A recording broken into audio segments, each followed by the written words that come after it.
Selamat datang di channel saya Serangga Gatal.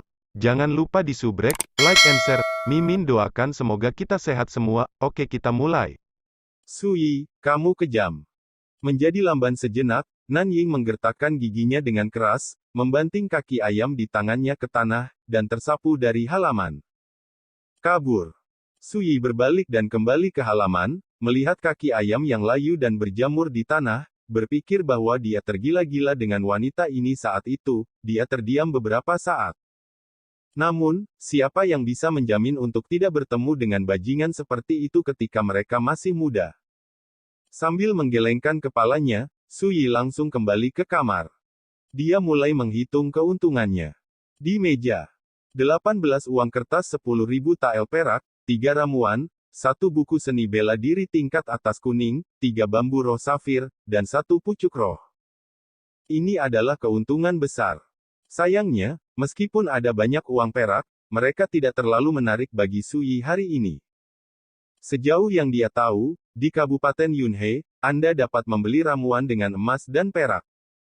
Tetapi hampir semuanya biasa saja, dan harganya sangat tinggi. Seperti ramuan kelas 1 tingkat rendah biasa, itu bisa dijual seharga 30.000 tael.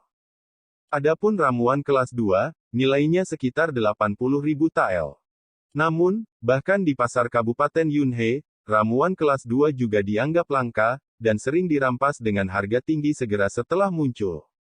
Namun, Fu San juga mengatakan bahwa lebih mudah untuk membeli eliksir dengan batu roh. Karena bagi para pejuang, batu spiritual dan ramuan adalah sumber daya budidaya dan sangat diperlukan. 3 ramuan di depan mata Sui semuanya adalah ramuan kelas 1 dari tingkat terendah. Ketika kamu pergi ke Kabupaten Yunhe, kamu dapat menukar uang perak dengan batu roh. Pikir Sui. Di Kabupaten Yunhe, 10.000 tael perak dapat ditukar dengan batu roh tingkat pertama. 100 batu roh tingkat pertama dapat ditukar dengan 1 batu roh tingkat kedua.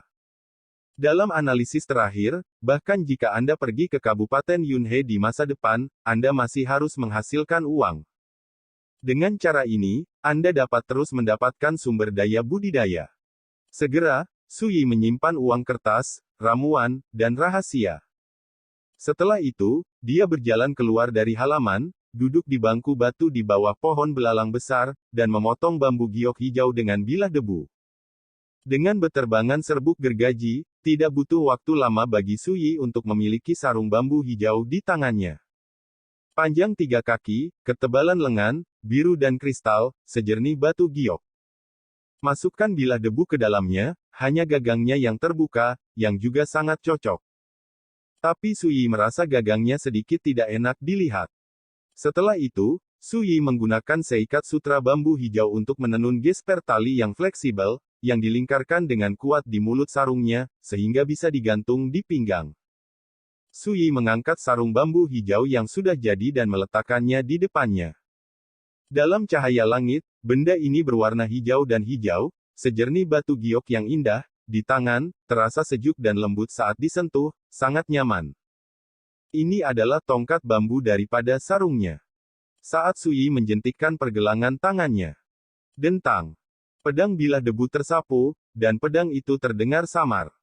Iya, itu bisa digunakan sebagai tongkat bambu di masa-masa biasa, dan lebih mudah untuk menghunus pedang untuk membunuh musuh dalam pertempuran. Ini lebih indah daripada sarung di pinggangmu. Sui sangat puas. Meskipun bilah debu hanya memiliki jejak spiritualitas, selama itu direndam dalam sarung bambu safir ini, tepi dan teksturnya akan dipelihara dan diubah. Inilah sebabnya Sui membuat sarung ini.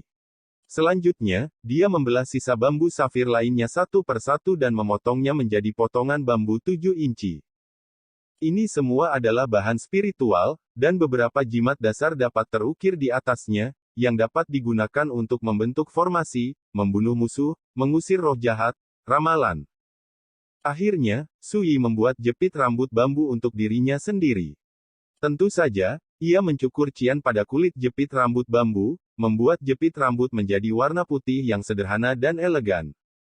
Jika Anda memakai jepit rambut hijau, warna di kepala Anda pasti akan membuat orang salah paham. Sui datang ke cermin perunggu di kamar. Dia berada di cermin perunggu, dengan tangan di belakang punggungnya, rambutnya yang panjang disanggul dengan jepit rambut bambu putih, dan tongkat bambu yang digantung secara diagonal di pinggangnya, yang menyegarkan dan rapi. Dengan pengalaman dan keadaan pikiran dari kehidupan sebelumnya, temperamennya menjadi lebih acuh tak acuh. Lagi pula, saya baru berusia 17 tahun, sangat muda, dan saya tidak memiliki jejak senja sama sekali. Itu hanya sedikit dari gaya hidup saya sebelumnya. Sui mengangguk puas. Penampilan Master Abadi mengingatkan Waner pada karakter, Lang Yan itu unik dan unik di dunia. Tiba-tiba, pujian malu-malu King Wan datang dari labu yang membangkitkan jiwa, dan dia tampak jauh lebih berani, dan sekarang dia berani berbicara. Itu hanya kulit yang bagus, dan hanya wanita sepertimu yang akan sangat peduli. Sui menggelengkan kepalanya dengan tidak setuju, dan menginstruksikan, bersiaplah, mungkin aku akan segera membawamu ke Guilmu Ridge. Setelah itu, dia langsung menuju meja dan mulai menggunakan serpihan bambu untuk membuat jimat. Di malam hari, Hukuan membawa seorang kolektor ramuan bernama Guo Bing ke Xinghuang Xiaoju. Guo Bing sudah sangat tua, dengan rambut yang jarang, dan sosok yang tinggi dan kurus. Paman, orang tua Guo ini adalah seorang kolektor herbal berpengalaman di kota, tapi dia menghantui daerah Guimuling bertahun-tahun yang lalu. Melihat Sui, Hukuan memperkenalkan, hanya lelaki tua Guo yang paling akrab dengan situasi di Guimuling, dan dia bisa dikatakan tahu segalanya seperti telapak tangan. Tuan Hu sangat terpuji. Sejak Xiao Lao dilukai oleh hantu di Guimuling, sudah 10 tahun sejak dia pergi ke Guimuling. Guo Bing di sebelahnya serak dan lemah, dan tampak sangat lemah. Setelah menilai Guo Bing dari atas ke bawah, Sui tiba-tiba bertanya, yang kamu temui saat itu adalah hantu jahat Yin. Hantu Yin. Guo Bing bingung, dia hanya orang biasa dan tidak tahu apa-apa tentang hantu. Sui berkata dengan santai, hantu jahat Yin, salah satu hantu terendah, lahir di tanah makam kotor. Jika kamu terkontaminasi oleh nafas hantu ini, kamu akan diserang oleh yin dan api beracun dari api biru, setidaknya seperti kamu akan menjadi yin dan yang meringis, siang dan malam oleh racun beracun. Mengikis vitalitas, rasa sakitnya tak tertahankan. Dalam 3 hari, itu akan berubah menjadi tulang mati. Setelah mendengarkan, Hukuan tidak bisa menahan diri untuk tidak terkejut. Ini adalah pertama kalinya dia mendengar hal-hal aneh dan tidak diketahui seperti itu. Sui mengangguk dan berkata dengan santai, kamu telah diracuni selama 10 tahun, dan racun api hijau telah menyerang organ dalammu. Tidak mudah untuk menghilangkan racun sepenuhnya. Guo Bing berlutut dengan bunyi gedebuk dan bersujud, Paman, saya mohon Anda untuk menyelamatkan Xiao Lao. Selama 10 tahun terakhir, Xiao Lao telah disiksa sampai mati, dan rasa sakitnya tak tertahankan, jika Anda harus berhati-hati. Istrinya Sansi, dia sudah lama bunuh diri. Selama paman berjanji untuk menyelamatkan lelaki tua kecil itu bersedia membawa paman ke Guimuling jalan-jalan. Sui memandang Hukuan dan berkata, saya akan meresepkan resep nanti, Anda bisa memberinya obat untuk direbus. Ini akan memakan waktu hampir setengah tahun untuk sepenuhnya menghilangkan racun jahat di dalam tubuh. Hukuan buru-buru setuju. Guo Bing sangat bersemangat sehingga dia bersujud berulang kali, berterima kasih kepada Sui. Oke, Pak Tua Guo, keterampilan medis pamanku sangat dipuji bahkan oleh dokter. Karena dia berjanji untuk menyelamatkanmu, dia akan menyimpan obat yang manjur sampai penyakitnya sembuh. Hukuan membantu Guo Bing berdiri dan berkata, jika kamu benar-benar berterima kasih kepada pamanku, ceritakan semua tentang situasi Guimuling. Guo Bing mengangguk lagi dan bertanya, Tuan, apakah Anda berencana pergi ke Gunung Guimu? Bagus. Sui berkata dengan tenang. Mengambil napas dalam-dalam, Guo Bing menggertakkan giginya dan berkata, tempat di Guimu Ridge itu kompleks dan berbahaya, dan kata-kata saja tidak dapat menggambarkan situasinya sama sekali. Xiao Lao bersedia memimpin jalan untukmu dan pergi ke sana secara pribadi. Jalan-jalan. Hukuan sedang terburu-buru dan berkata, Tuan, Anda tidak hanya pergi ke tempat hantu itu, Anda. Sui menyela, saya telah mengambil keputusan, tidak perlu dibujuk. Kemudian, dia berkata kepada Guo Bing, besok pagi, Anda datang ke pusat medis Xinghuang dan membawa saya ke Gui Muling, jangan khawatir, saya akan membawa Anda kembali dengan selamat. Guo Bing setuju tanpa ragu-ragu. Melihat ini, Hu Quan hanya bisa menghela nafas, tidak bisa membujuk. Masalah itu telah diselesaikan. Untuk berhati-hati, Su Yi menyiapkan beberapa barang untuk mengusir roh jahat malam itu, yang membuatnya merasa benar-benar nyaman. Pagi selanjutnya, Su Yi memegang tongkat bambu di tangannya, labu yang membangkitkan jiwa tergantung di pinggangnya, dan jepit rambutnya disanggul, dan sisiran berjalan keluar dari halaman. Ketika mereka tiba di luar pusat medis Xinghuang, Guo Bing yang mengenakan topi sudah menunggu di sana. Tetapi ketika keduanya hendak berangkat, sebuah suara datang dari jalan di kejauhan. Guo Bing, kamu di sini, akhirnya aku menemukanmu. Su Yi mendongak dan melihat sekelompok sosok bergegas mendekat dari kejauhan. Dia dipimpin oleh Wen Zhuyuan. Ketika dia melihat Su Yi berdiri di samping Guo Bing, pupil Wen Zhuyuan menyusut dan wajahnya menjadi kaku. Guo Bing tidak memperhatikan perubahan kecil ini, dan membungkukkan tangannya dengan hormat, ada apa dengan tuan muda? Wen Zhuyuan melihat Zhuang Su berkata, ada seorang bangsawan dari Kabupaten Yunhe, yang berencana pergi ke Gui Muling untuk berjalan-jalan, dan membutuhkan seseorang yang akrab dengan situasi untuk memimpin. Sejauh yang saya tahu, di kota Guangling, hanya Anda, Guo Bing, memiliki kemampuan untuk melakukan ini. Guo Bing tercengang, dan tanpa sadar menatap Su Yi di sebelahnya. Guo Bing, apa maksudmu? Wen Zhuyuan mengerutkan kening dan berkata, jangan khawatir, ketika semuanya selesai, manfaat Anda akan sangat diperlukan. Guo Bing dengan cepat menjelaskan, Tuan muda, Anda salah paham, Xiao Lao berjanji pada Paman Su kemarin, dan berencana untuk pergi ke Gui Muling sekarang. Apa? Kali ini giliran Wen Zhuyuan yang tertegun sejenak, lalu kembali menatap Su Yi, dan berkata dengan kaku, mengapa kamu pergi ke Gui Muling? Meskipun sikapnya acuh tak acuh, tetapi setelah melalui serangkaian acara di perjamuan Gerbang Naga, ketika dia menghadapi Su Yi lagi, dia tidak lagi berani mengambil sikap superior seperti sebelumnya. Su Yi bermain dengan tongkat bambu di tangannya dan berkata dengan tenang, bisnisku tidak ada hubungannya denganmu. Wen Zhuyuan mengerutkan kening, tetapi dia segera dikendalikan olehnya. Dia menatap mata Su Yi, dan mengatakan kata demi kata, Su Yi, saya akui bahwa setelah kultivasi Anda pulih, itu sudah luar biasa dan sebanding, dan bahkan Tuan Kota Fusan sangat menghormati Anda. Tapi jangan lupa, kamu masih menantu keluarga Wen kami. Kata menantu digigit sangat keras olehnya. Dalam hukum, itu selalu menjadi istilah yang menghina. Kata-kata Wen Zhuyuan tidak ironis, tetapi kata-katanya penuh dengan penghinaan. Memang benar dia bukan lawan Su Yi jika dia pikir dia akan melakukannya. Tapi secara mental, aku masih memandang rendah Su Yi. Su Yi melirik Wen Zhuyuan, menghela nafas dan menggelengkan kepalanya, terkadang, lebih sulit untuk mengakui bahwa kamu lemah daripada mengakui bahwa orang lain kuat. Kamu juga seorang pemimpin generasi muda keluarga Wen, tetapi untuk memfitnah saya dengan identitas saya terlalu tidak menjanjikan. Anda. Wajah Wen Zhuyuan tiba-tiba menjadi sangat jelek, kata-kata Su Yi seperti pisau tajam, menusuk bagian paling menyedihkan dari dirinya. Su Yi berkata dengan acuh tak acuh, kenapa, sangat malu. Aku berdiri di sini, selama kamu berani melakukannya, aku akan menarik kembali apa yang baru saja kamu katakan. Wajah Wen Zhuyuan berubah untuk sementara waktu, dan matanya penuh amarah yang akan meledak. Namun pada akhirnya, dia tidak berani melakukannya.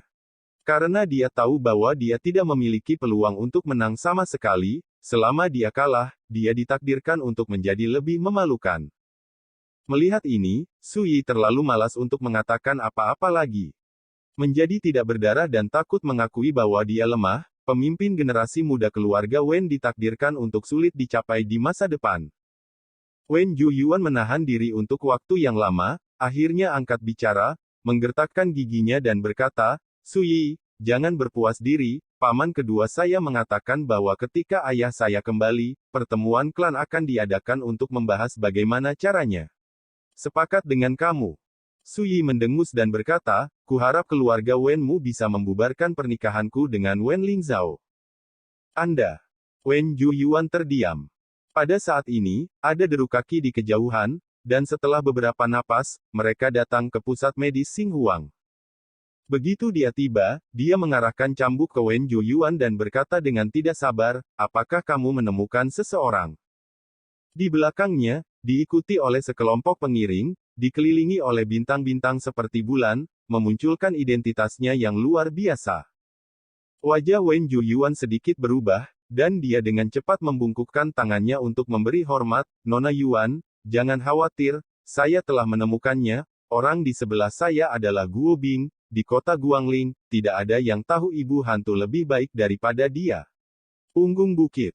Gadis berseragam itu melirik Guo Bing, dan ketika dia melihat pipinya yang bengkok seperti hantu, Liu Mei tidak bisa menahan cemberut. Tapi segera, dia menekan rasa jijik di hatinya dan berkata kepada Guo Bing, kamu pergi ke Gunung Guimu bersama kami. Sebagai ucapan terima kasih, aku akan memberimu 1000 tael perak. Guo Bing menggelengkan kepalanya dan berkata, gadis ini, Xiao Lao telah berjanji untuk membawa pamanku ke Gunung Guimu. Wen Juyuan segera menyela, Guo Bing, Anda adalah pengumpul ramuan keluarga Wen saya, lakukan apapun yang saya minta Anda lakukan, dan jangan salahkan saya karena bersikap kasar. Guo Bing gemetar di mana-mana, tetapi dia masih berkata dengan berani, Tuan muda, maafkan saya. Orang tua kecil sulit untuk dipatuhi. Wen Juyuan, bagaimana situasinya? Gadis berseragam itu sedikit bingung. Wen Juyuan menatap tajam ke arah Guo Bing, lalu sambil tersenyum, dia menjelaskan masalah itu dengan singkat. Ini adalah pertama kalinya gadis berseragam memandang Su Yi, dia tampak terkejut, kamu juga ingin pergi ke Guimu Ling. Su Yi berkata dengan acuh tak acuh, mengapa tidak? Tempat ini sangat berbahaya, apa yang akan kamu lakukan? Gadis berseragam itu mengerutkan kening. Apa yang akan kamu lakukan? Su Yi bertanya. Kelompok orang ini jelas tidak sederhana, dan akan menjadi kebetulan jika mereka juga pergi untuk beberapa harta di Gunung Guimu. Gadis berseragam mendengus dingin, jika kamu tidak menjawab pertanyaanku, kamu masih ingin menanyakan berita kami, kamu sangat tidak jujur. Su Yi tersenyum dan menggelengkan kepalanya, tidak repot-repot berdebat dengan gadis arogan dan kasar ini. Guo tua, ayo pergi. Su Yi Chao berada di samping Guo Bingdao. Sungguh orang yang tidak patuh. Tiba-tiba, gadis berseragam di atas kuda mengangkat gagang cambuk di tangannya, menunjuk ke arah Su Yi, dan berkata dengan marah, aku akan mengatakannya untuk terakhir kalinya, lelaki tua ini harus ikut dengan kita. Singkatnya, rombongan terdekat semuanya maju dengan tangan di pedang, ekspresi mereka tidak bagus, dan mereka menatap Su Yi dengan dingin. Guo Bing menggigil dan menggelengkan kepalanya. Sedikit kegembiraan muncul di mata Wen Juyuan. Dia sangat ingin menggunakan kekuatan gadis berseragam untuk memberi Su Yi pelajaran yang sulit. Tidak ada yang tahu lebih baik darinya, di depan kekuatan mengerikan di belakang gadis berseragam, bahkan penguasa kota Fusan ada di sini hari ini, dan dia tidak bisa melindungi Su Yi hari ini. Tetapi saya melihat Su Yi sedikit mengernyit, menatap gadis berseragam militer dengan mata acuh tak acuh, dan berkata, di lain waktu, saya tidak akan peduli dengan Anda, seorang gadis kecil yang tidak tahu cara mengukur, tetapi sekarang, Anda membiarkan saya pergi begitu saja. Lagi pula, ada kilatan dingin di kedalaman pupilnya yang acuh tak acuh dan dalam, sehingga auranya tiba-tiba berubah. Gadis berseragam itu merasakan rasa sakit yang menyengat di depan matanya, seolah-olah terkena pedang tajam di tenggorokannya, rasa dingin yang tak bisa dijelaskan naik di hatinya, sehingga kulitnya memiliki lapisan merinding. Menakutkan. Nona, apakah kamu baik-baik saja? Aku baik-baik saja. Gadis berseragam militer itu jelas ketakutan, dan wajahnya yang cantik dan menawan menjadi pucat. Lihatlah kuda Cong hijau, meratap dan meringkuk, gemetar seluruh, tidak berani bangun. Orang lain dikejutkan oleh adegan ini, dan mereka bingung. Ketika gadis berseragam itu memandang Su Yi, wajahnya yang cantik memiliki sedikit sentuhan besi, dan dia menggertakkan giginya, apakah itu yang kamu lakukan barusan? Beraninya kau mengejekku. Gadis berseragam itu melebarkan matanya, wajahnya yang cantik murung. Pada saat yang sama, Wen Zhuyuan tanpa sadar menghindar dan menatap Su Yi dengan kasihan. Saya khawatir orang ini tidak tahu apa yang dia lakukan saat ini, betapa mulianya dia. Tanpa diduga, pada saat ketegangan ini, Guo Bing berdiri di depan Su Yi. Menghadapi mata semua orang yang terkejut, Guo Bing berkata dengan gemetar, "Jangan marah, karena kita semua akan pergi ke Gui Muling, kita bisa berjalan bersama. Jika kamu menggertak paman, aku lebih baik mati daripada mati. Tunjukkan jalannya." Pada akhirnya, ekspresi kolektor ramuan tua menjadi tegas dan ditentukan. Su Yi tidak bisa tidak melirik pria tua kurus di sampingnya. Orang-orang setengah baya berjubah abu-abu yang siap untuk memulai ragu-ragu, dan mereka semua memandang gadis berseragam itu. Gadis berseragam memiliki ekspresi suram di wajahnya, dan dia melambaikan tangannya setelah beberapa saat dan berkata, "Lupakan saja, masalah pergi ke Gunung Guimu itu penting, jadi tidak apa-apa untuk berjalan bersama." Bajingan tua ini baru saja belajar pelajaran. Wen Jue menggertakkan giginya diam-diam, hatinya dipenuhi kekecewaan. Dia berpikir bahwa Su Yi akan berada dalam bencana, tetapi siapa sangka, tetapi dihancurkan oleh Guo Bing pada saat terakhir. "Tuan, apa pendapat Anda tentang pengaturan ini?" Guo Bing bertanya dengan hati-hati. Su Yi berkata, "Ya." Guo Bing maju ke depan, yang mengejutkannya, tetapi juga menyentuh hatinya. "Itu dia." Guo Bing menyeringai dan menarik napas lega. Apa yang tidak dia ketahui adalah bahwa jika dia tidak maju, Su Yi tidak akan pernah diganggu. Tentu saja, gadis berseragam ditakdirkan untuk tidak pernah membayangkan bahwa tindakan benar Guo Bing benar-benar membantu mereka menyelesaikan bencana. "Paman Yong, beri mereka kuda." Gadis berseragam memerintahkan. Kuda hijaunya telah kembali normal, berdiri dari tanah, dan mencium lengannya dengan hidungnya, yang membuat jantungnya jauh lebih baik. Hanya saja, ketika dia sesekali menatap Su Yi, dia masih kedinginan. Jelas, gadis dari keluarga yang luar biasa ini masih memikirkan apa yang baru saja terjadi. "Tidak perlu naik kuda, kita jalan saja." Su Yi berbicara dengan tenang. Gadis berseragam itu langsung kesal lagi dan berkata, "Kamu membuang-buang waktu, tahu."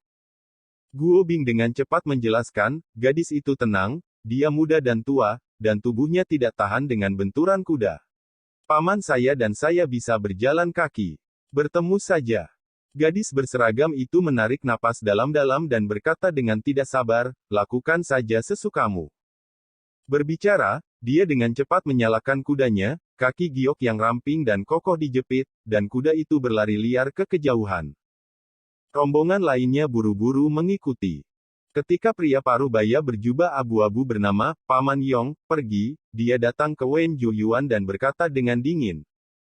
"Di hadapan, orang lain tidak tahu identitas nona saya, bukan? Tapi penampilan Anda barusan sangat bermasalah, saya menyarankan Anda untuk jujur." Wajah Wen Zhuyuan berubah tiba-tiba, dan lapisan keringat dingin muncul di dahinya. Tepat saat dia akan menjelaskan, jubah abu-abu setengah baya sudah pergi. Bagaimana ini bisa? Wen Zhuyuan kehilangan jiwanya. Tidak jauh, Su Yi menggelengkan kepalanya.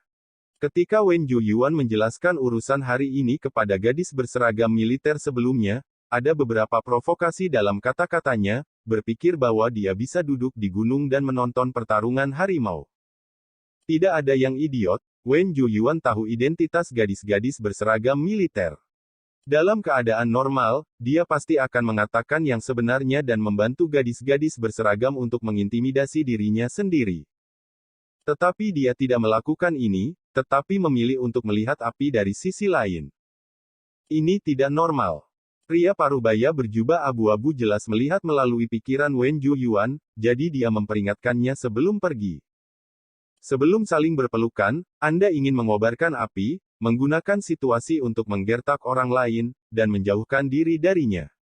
Ini bukan pintar, tapi bodoh." Su Yi bahkan tidak repot-repot memperhatikan Wen Zhuyuan, dan pergi keluar gerbang kota bersama Guo Bing. Wen Zhuyuan melihat ke belakang Su Yi yang jauh, ekspresinya biru dan putih, dan tangannya terkepal erat. Sui, tunggu ayahku kembali dan lihat berapa lama kamu bisa menjadi sombong. Wen Zhuyuan percaya bahwa apa yang terjadi hari ini adalah kesalahan Sui. Sekian dulu update-annya, tunggu lanjutannya di channel saya Serangga Gatal, di subscribe ya guys.